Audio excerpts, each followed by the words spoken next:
अभी यहाँ पर रुक करते हैं कोटद्दू का।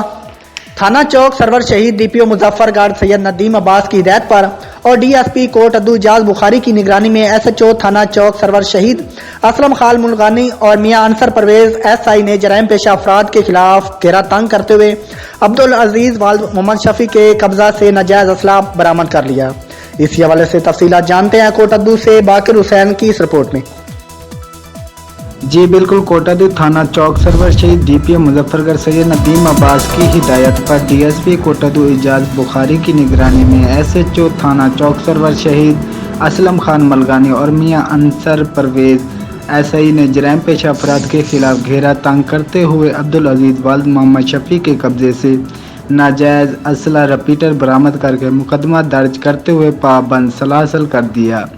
और मियां अंसर परवेज ने मजीद कार्रवाई करते हुए हज़ारा पेट्रोल पंप के मैनेजर के खिलाफ नाके सिक्योरिटी इंतजाम होने पर मुकदमा दर्ज करके हवाला थाना में बंद कर दिया।